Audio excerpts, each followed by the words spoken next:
Saya sudah menjalani proses Kapan? itu. Kapan? Dan kau tidak perlu tahu itu. Kau siapa? Loh, Tidak ada. mumpung ada jelaskan Nggak lalu bisa. kapan Saya kamu masuk bukan penjara? penyelenggara negara.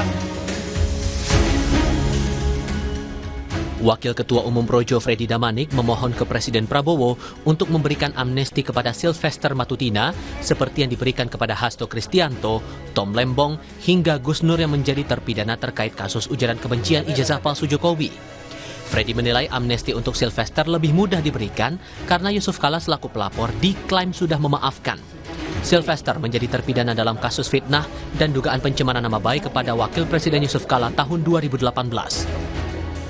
Teks amnesti berarti lebih mempermudah dong. Ya, ada alasan selain ya dengan tujuan persatuan Indonesia. Ini kan kasusnya juga mirip politik ya. Ya, katakanlah menyerang Pak JK. Ya, jadi sangat-sangat ada harapan, sangat ada potensi untuk kasus-kasus seperti termasuk untuk Bang Silver untuk diamnesti juga. Toh ini masih range waktu 17 Agustus memang waktunya, tetapi kita lihatlah. Kita lihat ke depan, tentu saya percaya Bang Silver ya tahu apa yang harus dia lakukan dan saya percaya dia akan bertanggung jawab 100% terhadap kasus ini. Namun mantan Kabar Eskrim Susno Duaji menilai Sylvester tidak dapat diberikan amnesti karena belum menjalani masa tahanan usai divonis 1,5 tahun penjara. Susno menyebut Sylvester harus menjalani masa tahanan terlebih dahulu jika ingin mendapatkan amnesti dari Presiden Prabowo. Kita sangat berharap dia menjadi seorang kesatria, biarpun jangan dijemput jaksa tapi datang kemudian menjalani. Pada saat menjalani kan orang ada simpati, insya Allah kalau Pak Presiden menggunakan hak konstitusional yang merupakan hak prerogatifnya bisa diampuni. Tapi jangan sampai mengatakan belum menjalankan, mengatakan sudah menjalankan. Memang dapat pengampunan, tak berupa apalah namanya amnestika atau apalah. Itu jalankan dulu, entah 3 hari, entah 24 jam, itu akan menjadi pertimbangan yang sangat bagus bagi Presiden. Dan kita... Sementara mantan Jaksa Jasman Panjaitan menilai salah satu kendala Kejaksaan Negeri Jakarta Selatan belum mengeksekusi vonis Sylvester selama hampir 7 tahun karena belum adanya salinan putusan yang mereka dapat dari Mahkamah Agung. Saya mengatakan dugaan saya kuat, salinan ini belum diterima oleh Kejaksaan. Dalam hal ini Kejaksaan Negeri Jakarta Selatan. Itu dugaan saya. Kalau sudah ada, sudah sampai langsung dieksekusi itu. Tapi kemudian masuk logika nggak Pak Jasman ketika salinannya belum ada, belum diserahkan, ini sampai 6 tahun?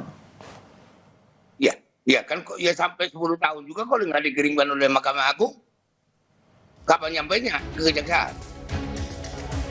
Kasus hukum Sylvester Matutina kembali muncul ke publik setelah penuding ijazah palsu Jokowi Roy Suryo mendatangi Kejari Jaksel 30 Juli 2025. Roy Suryo CS mendesak Kejari Jaksel segera mengeksekusi Ketua Umum Solidaritas Merah Putih Sylvester Matutina yang menjadi terpidana dalam kasus fitnah dan pencemaran nama baik kepada Wakil Presiden Yusuf Kala tahun 2018.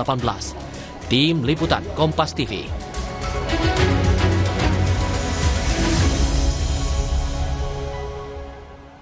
Belum menjalani masa tahanan, tapi relawan Jokowi sudah minta amnesti diberikan untuk Sylvester Matutina, terpidana kasus fitnah Yusuf Kala tahun 2018. Bisakah amnesti diberikan? Kita bahas bersama Wakil Ketua Umum Projo Freddy Damanik dan pakar hukum tata negara Refli Harun. Selamat petang semuanya. Selamat petang. Selamat petang. Saya mau ke Bung Refli dulu. Bung Refli, sebenarnya ini adalah permintaan yang logis secara hukum kah? Ya tentu kalau kita bicara logis ya logis saja, namanya mereka yang dipidana ya tentu ada harapan dapat gerasi, amnesti atau kalau sudah menjalani pidana rehabilitasi sehingga tidak terhalang untuk bekerja atau mendapatkan jabatan-jabatan publik. Cuman memang tentu kan kita juga harus melihat mereka yang dapat amnesti itu apa kriterianya, mereka yang mendapatkan abolisi apa kriterianya. Dalam kasus Tom Lembong misalnya, kenapa dia dapat abolisi? Karena peradilannya sesat, seperti yang saya katakan. Nah kalau untuk kasus Sylvester? Dalam kasus Hasto dan Sylvester, pidananya ada. Dalam kasus Hasto kan pidananya itu dianggap ada sehingga yang dikasih adalah amnesti. Nah dalam kasus Sylvester, bukan hanya ada, tetapi sudah inkrah, sudah berkekuatan hukum tetap. Tapi apakah orang yang sudah berkekuatan hukum tetap dapat mendapatkan amnesti? Bisa saja, tetapi umumnya ya itu borongan amnesti itu ya. Dan yang kedua biasanya ya mereka yang sudah menjalani pidananya, entah pidananya barangkali tinggal separuh lagi atau tinggal sebentar lagi, atau seperti Gus Nur yang sudah dibebaskan bebas bersyarat dan akhirnya dapat amnesti sehingga dia tidak lagi bebas bersyarat tapi bebas murni. Nah kalau ini belum dieksekusi tapi minta amnesti memungkinkan nggak? Menurut saya orang akan bicara rasa keadilan kan. Ada sebuah putusan hukum yang belum dijalankan tetapi sudah mau minta pengampunan. Kan ibaratnya kewajiban untuk menjalani penahanan itu belum dilaksanakan tetapi sudah mau minta ampunan. Ini dari kacamata keadilan masyarakat kan agak jomplang jadinya. Tapi kalau yang bersangkutan mau minta amnesti ya itu hak yang bersangkutan, kan kita tidak bisa menghalangi orang minta amnesti, namanya minta. Oke, soal dikabulkan atau tidak ya itu soal itu terserah presiden dan DPR. Oke, kita tanya dulu ke Bung Freddy. Bung Freddy, kalau misalnya belum dieksekusi tapi misalnya udah minta amnesti, ada kekhawatiran persepsi publik akan menjadi buruk ke Sylvester?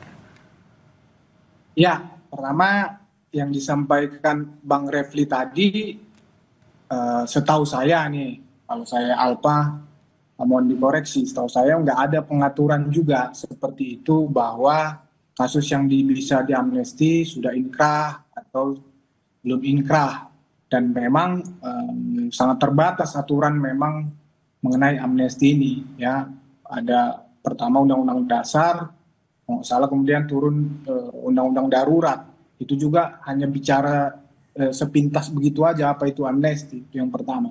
Yang kedua, kenapa saya sampaikan usulan tersebut, memang ya ini momentumnya kemarin sudah keluar, katakanlah tadi rombongan pertama ya pada tanggal 1 Agustus kemarin ya, dalam rangka seperti yang disampaikan Pak Menteri atau Bang Dasko juga dalam rangka hari kemerdekaan kita. Biasa memang ya setiap bulan-bulan Agustus itu dikeluarkan semacam pengampunan seperti ini. Itu hak prerogatif presiden itu.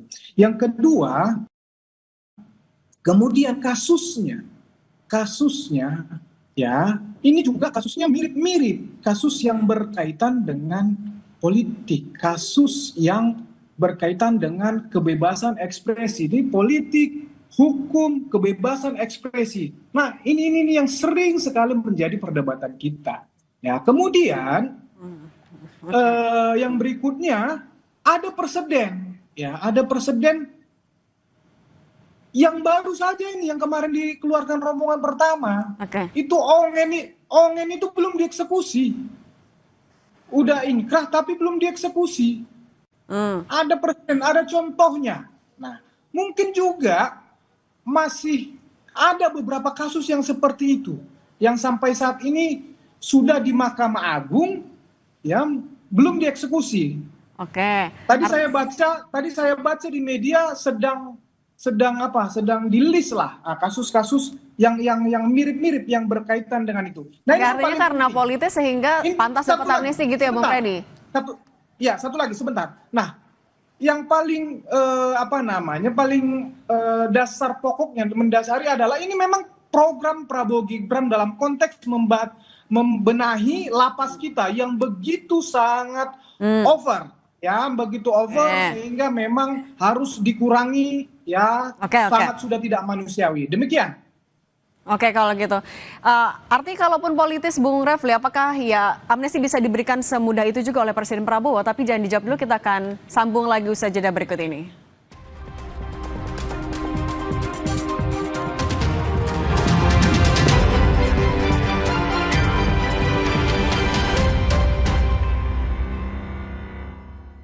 Politik mantan Presiden Jokowi. Kita lanjutkan lagi dialog bersama Bung Freddy dan Bung Refli Harun. Bung Freddy, artinya mau menegaskan pernyataan Anda sebelumnya. Anda meyakini ada politisasi juga dalam kasus Bung Sylvester? Suaranya masih di mute, Bung Freddy? Bukan saya mengatakan politisasi, tapi faktanya kasusnya ini mirip berkaitan dengan politik. Pada saat itu Pak JK sedang berkuasa sebagai wapres. Dan konteksnya saudara Sylvester itu ya sedang demo juga sama menyampaikan aspirasi kebebasan ekspresi. Ya saya tidak membahas kasusnya ya, saya tidak membahas benar atau salah kan begitu, unsurnya terpenuhi atau tidak. Faktanya dia sudah divonis. Itu yang menjadi pokoknya saya. Tetapi sekali lagi ada presiden ya Ongen. Saya nggak tahu untuk Jumhur Hidayat ya dia sudah divonis menyatakan apakah dia juga sudah dieksekusi. Nah yang seperti ini sama kebebasan menyatakan pendapat juga. Nah nanti kalau nanti bicara kriminalisasi politisasi kan nanti berdebat panjang. Tetapi faktanya udah divonis. Itu yang mau sampaikan. Kasusnya ini mirip-mirip. Nah, kalau kita mau bisa juga ini kita jadikan momentum untuk memperbaiki permasalahan yang saya bilang tadi ya, politik, kebebasan ekspresi dan hukum tadi itu. Ini sama-sama aparat penegak hukum, pemerintah, DPR menyepakati ini bagaimana sih kasus-kasus seperti ini, apa dihilangkan sama sekali sebebas-bebasnya atau memang perlu kita hargai otoritas negara dalam hal berhukum. Oke, kita tanya ke Bung Rafli. Kalau gitu Bung Rafli, apakah sebenarnya amnesti menjadi jalan satu-satunya sebenarnya untuk kasus seperti ini? Jadi gini, instrumen presiden itu ya, itu ada 4. Ada amnesti, abolisi, rehabilitasi, dan gerasi. Biasanya kalau perseorangan dan diminta itu biasanya minta gerasi. Sama pengampunan juga. Bedanya adalah kalau gerasi itu diminta. Kalau amnesti itu bisa inisiatif dari presiden. Jadi presiden misalnya ada kebijakan karena overload lapas kita, dan kemudian ada kebijakan-kebijakan misalnya pengguna narkoba seharusnya tidak perlu dihukum tetapi direhabilitasi misalnya, maka kemudian dia memberikan amnesti. Atau ada masalah politik, dulu ada GAM misalnya, kemudian ada peristiwa makar dan lain sebagainya. Jadi memang itu kewenangan presiden. Tetapi kalau permintaan pribadi itu gerasi. Jadi gerasi itu satu-satu minta setelah putusannya inkra. Cuma sekali lagi ya, satu-satunya menurut saya poin negatif dalam kasus Sylvester ini adalah kasus ini didiamkan selama 6 tahun setelah berkekuatan hukum tetap inkrah. Pertanyaannya adalah siapa di sini yang kemudian mendiamkan? Apakah Mahkamah Agung? Apakah kejaksaan? Ya kan? Dan tentu kalau yang bersangkutan merasa berkepentingan untuk tidak dieksekusi kan.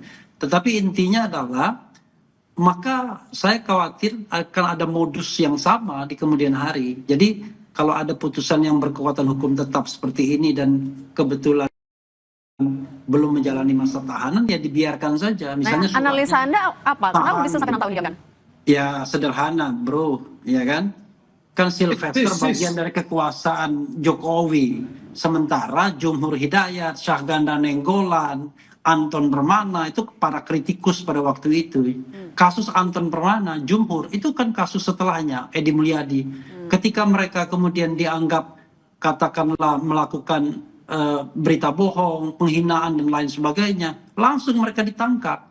Langsung ditahan, langsung divonis, sehingga sudah clear semua. Nah, tahan dulu urusan mereka adalah urusan rehabilitasi. Sylvester kasusnya didiamkan saja walaupun sudah inkrah. Nah itu aja persoalannya. Tapi ya saya sih bukan urusan saya mau minta gerasi atau amnesti. It is not my business. Kalau gitu tanggapan dari Bung Freddy gimana tadi kalau alasan sampai berlarut-larut kasus ini belum dieksekusi karena ya ada faktor tersembunyi? Ya, itu yang pertama itu beda hal lah ya, beda hal. Itu permasalahan sendiri ya yang perlu kita benahi kenapa seperti itu kan begitu. Itu klasik.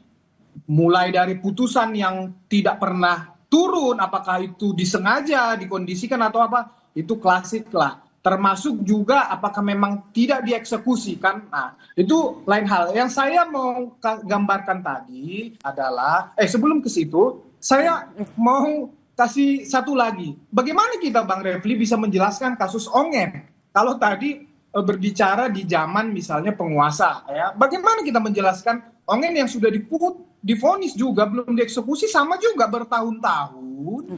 Ya, kasusnya menghina Presiden Jokowi juga dan ada pornografinya gitu loh. Nah, cuman yang mau saya sampaikan adalah pertama tadi ada momentumnya memang ini ya, momentumnya. Yang kedua memang ini kasusnya mirip-mirip. Oke, kalau gitu kalau ada momentumnya Anda pede Sylvester akan dapat amnesti dari Presiden?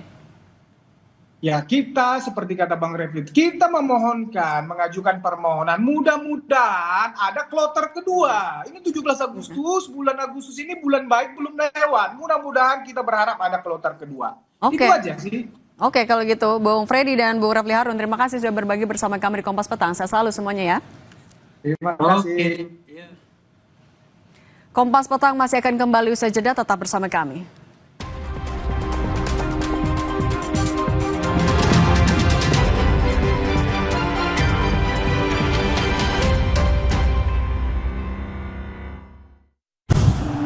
Eredivisie pekan pertama menyajikan sang juara bertahan PSV Eindhoven dengan sang orkestrator lini tengah Joey Veerman yang akan menjadi otak bagi lini serang PSV saat menjamu